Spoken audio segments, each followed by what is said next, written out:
Уважаеми дами и господа, уважаеми гости, днес е паметна дата за историята на село Красен и цялата община Генерал Тошево, защото имаме честта да присъстваме на едно особено значимо събитие – откриване паметника на отвлечените и убитите 1916-1918 година, издигнат в памет на жителите на село Красен.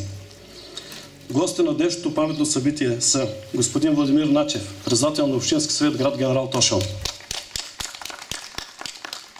господин Георги Георгиев, заместник кмет на община град Генерал Тошево, господин Даниил Йорданов, заместник областен управител на град Добрич, госпожа Маргарита Великова, началник отдел култура и вероизповедание община град Генерал Тошево, господин Костадин Костадинов, директор на регионалния исторически музей град Добрич, господин Иван Петров, председател на Съюза на ветераните в град Добрич, и Марин Атанасов, ветеран от войните. Господин Атанас Пеев, председател на дружество на краеведите в град Добрич и синовете на дружество. Свещеник Тодор Тодоров. Идеята за създаването на паметника възникна още през 2010 година.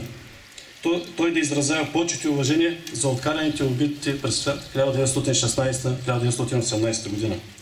Първата копка на паметника беше направена през месец май на настоящата 2013 година. Проектът за него е дело на архитект Пламен Петров, а реализацията му на строителна фирма Мармодон, град Варна, с управител Кирил Диков. Финансирането за построението на паметника е осигурено от община град Генерал Тошево и фирма братя Алексей ООД село Красен. От името на жителите на село Красен им изказвам сърдечни благодарности за големия жест и съпричността към идеята.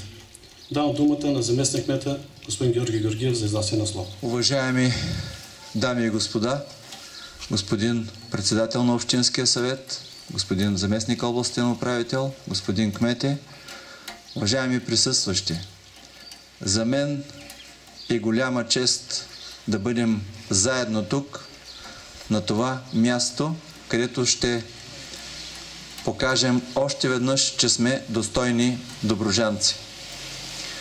Миналото на страните, на хората не може да се променя. То трябва само правилно да бъде разчетено.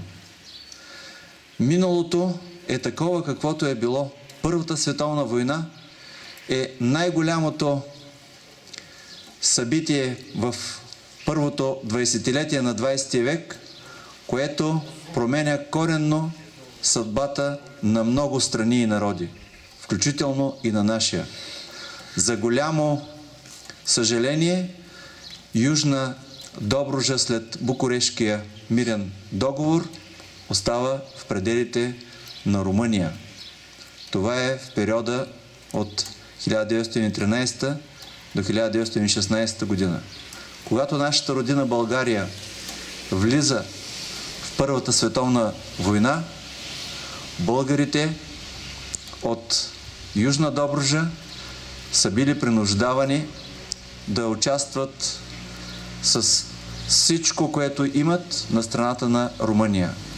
Когато започва освободителния поход на българската армия през 1916 година към Добруджа, когато пада Тутракан, наскоро ще честваме годишнина от Тутраканската епопея, под ръководството на патрона на нашия град, генерал Стефан Тошев, тогава румънските власти предприемат тази акция.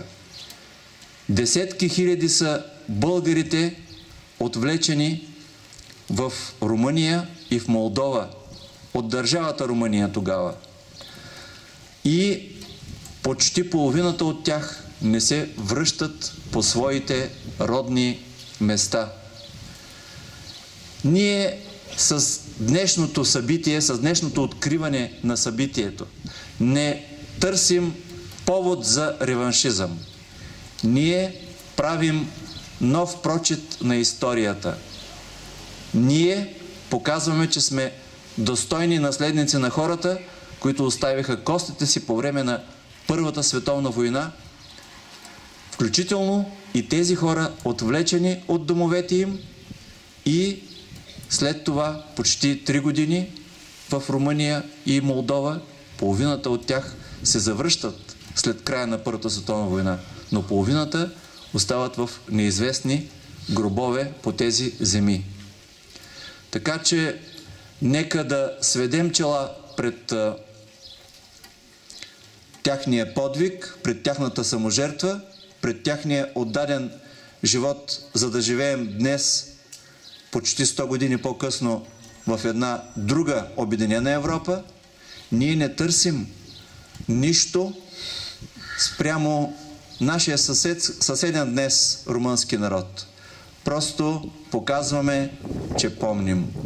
Знаем какво е било и ще направим всичко възможно да не допуснем това да се случва отново. Позволете ми от името на кмета на общината и от свое име да изразя задоволството си от още веднъж реализирано публично-частно партньорство в действие. Благодаря на господин Алекси Иванов, президента на фирмата Братя Алексиеви, който заедно с общината осигуриха тази придобивка. И нека децата, които присъстват тук или които ще дойдат тук в Красен по Йовковите места, нека да оставят бъдещите посетители, господин Тачев, нека да оставят по цвете и на този паметник, който показва, че ние сме едни достойни добруджанци и се гордеем с своите предшественици. Благодаря. Предоставям думата на Алекси Иванов, президент на фирма Братя Алексиеви. Заповядай, Алекси. Искам най-напред да благодаря на всички, които сте почели този празник и да ви кажа точно как възникна идеята.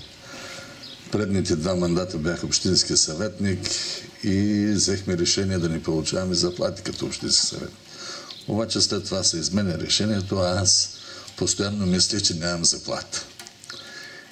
И оттам вече възникна идеята, че никога не съм разчитал на тази заплата и реших да направим един спомен от името на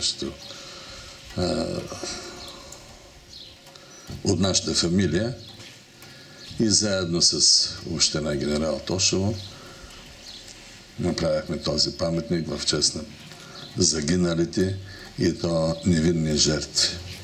Както винаги във войната, едни я организират, а други са жертвите. А тези хора действително заслужават да бъдат почитани от всички поколения след тях.